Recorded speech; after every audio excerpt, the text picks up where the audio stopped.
Hi golden chance എന്ന YouTube ചാനലിലേക്ക് എല്ലാവർക്കും സ്വാഗതം. ഇന്ന് നമ്മൾ ഉണ്ടാക്കാൻ പോകുന്ന റെസിപ്പി ഒരു ചക്കക്കുരു കറിയാണ്. അതിന് ആവശ്യമുള്ള മെയിനായിട്ടുള്ള ഇൻഗ്രീഡിയൻറ്റ് ചക്കക്കുരു തന്നെയാണ്. ഞാനിവിടെ കുറച്ച് ചക്കക്കുരു കഴുകി വൃത്തിയാക്കി തൊലിയെല്ലാം കളഞ്ഞ് അത് നന്നാക്കി എടുത്തിരിക്കുകയാണ്.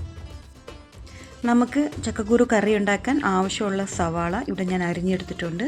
പച്ചമുളക്, വെളുത്തുള്ളി, ഇഞ്ചി, പിന്നെ കുറച്ച് കൊച്ചുള്ളിയും കൂടെ ഞാൻ എടുത്തിട്ടുണ്ട്.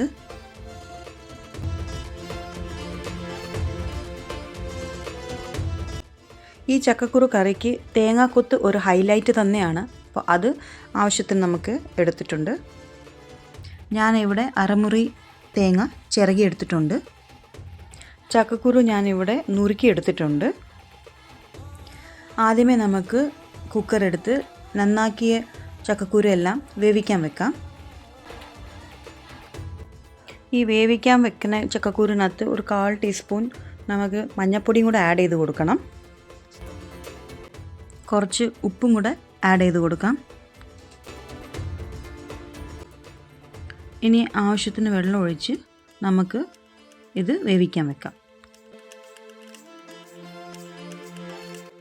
നമുക്കൊരു ചൂടായ പാനിനകത്ത് ചെറിയ തേങ്ങ ഇട്ട് കൊടുക്കാം. ഇതിനകത്ത് കുറച്ച് കറിവേപ്പിലയും കൂടെ ഇട്ട് കൊടുക്കാം. എന്നിട്ട് ഇത് അടി പിടിക്കാതെ നന്നായിട്ട് ഇളക്കി കൊടുത്തുകൊണ്ടേ ഇരിക്കണം. ഒരു ഗോൾഡൻ ബ്രൗൺ പരുവത്തിലാവുമ്പോഴത്തേക്ക് നമുക്കത് മാറ്റി മിക്സിയിലേക്കാക്കാം. എന്നിട്ടത് അരച്ചെടുക്കണം. ഒരു 1/2 ടീസ്പൂൺ ജീരകം ഇതിൽ ഞാൻ ആഡ് ചെയ്യുന്നുണ്ട്. 1 സ്പൂൺ മുളക് പൊടിയും കൂടെ ആഡ് ചെയ്ത് കൊടുക്കാം. കുറച്ച് വെള്ളം കൂടെ ആഡ് ചെയ്ത് നമുക്ക് ഇത് അരച്ചെടുക്കാം. ഞാനിവിടെ ഒരു ചട്ടി എടുത്തിട്ടുണ്ട്. അതിനകത്ത് ആവശ്യമുള്ള വെളിച്ചെണ്ണ ആദ്യം ആഡ് ചെയ്ത് കൊടുക്കാം. ആദ്യമേ നമുക്ക് തേങ്ങാക്കൊത്ത് ഇട്ട് കൊടുക്കാം. എന്നിട്ട് നന്നായിട്ട് വഴറ്റിയെടുക്കാം. തേങ്ങാക്കൊത്ത് ഒന്ന് വഴറ്റി വരുമ്പോഴത്തേക്ക് അതിനകത്ത് നമ്മൾ അരിഞ്ഞു വെച്ചിരുന്ന വെളുത്തുള്ളി, പച്ചമുളക്, കൊച്ചുള്ളി, സവാള, ഇഞ്ചി ഇതെല്ലാം നമുക്ക് ആഡ് ചെയ്ത് കൊടുക്കാം.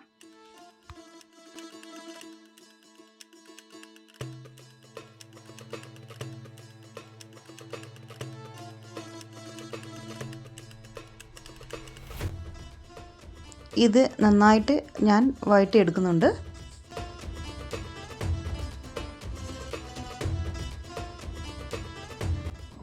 ഇനി ഇതിനകത്ത് വേവിച്ച ചക്കക്കുരും കൂടെ ഇട്ട് ഒന്ന് നന്നായിട്ട് മിക്സ് ചെയ്ത് കൊടുക്കണം.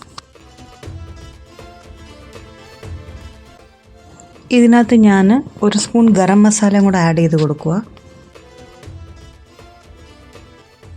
1 സ്പൂൺ മല്ലിപ്പൊടിയും കൂടെ ആഡ് ചെയ്ത് കൊടുക്കുന്നു. ഇനി നമുക്ക് നന്നായിട്ട് ഇളക്കിയെടുക്കാം.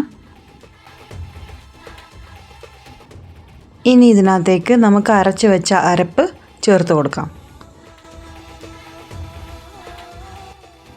ഇത് നന്നായിട്ട്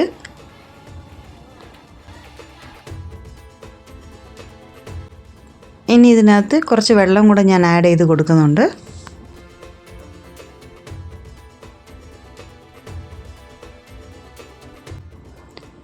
ഇനി ഇതിനകത്ത് നമുക്ക് ആവശ്യമുള്ള ഉപ്പും കൂടെ ആഡ് ചെയ്ത് കൊടുക്കാം. ഇനി നമ്മൾ ഫൈനൽ സ്റ്റേജിലേക്ക് വന്നിരിക്കുകയാണ്. നമുക്കിതിനകത്ത് കുറച്ച് കടുകും കൂടെ പൊട്ടിച്ചിടാം. അതിന് ആവശ്യമുള്ള വെളിച്ചെണ്ണ എടുത്തിട്ടുണ്ട്. കുറച്ച് കൊച്ചുള്ളി, കറിവേപ്പില, വറ്റൽമുളക് ഇതെല്ലാം ഇട്ട് നമുക്ക് കടുക് പൊട്ടിച്ചെടുക്കാം.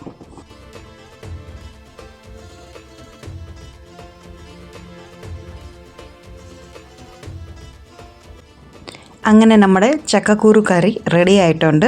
ഇതും കൂട്ടി നമുക്ക് എത്ര ചോറ് വേണമെങ്കിലും ഉണ്ട്. അത്രയ്ക്ക് രുചിയുള്ള ഒരു കറിയാണ്. അപ്പോൾ ഇത് ഒരു മസ്റ്റ് ട്രൈ ആണ്. എല്ലാവരും ഇത് ട്രൈ ചെയ്ത് നോക്കണം. എൻ്റെ വീഡിയോ ഇഷ്ടപ്പെട്ടിട്ടുണ്ടെങ്കിൽ ലൈക്ക് ചെയ്യുക, ഷെയർ ചെയ്യുക, സബ്സ്ക്രൈബ് ചെയ്യുക. മറക്കാതെ കമൻറ്റും ചെയ്യുക. Thanks for watching.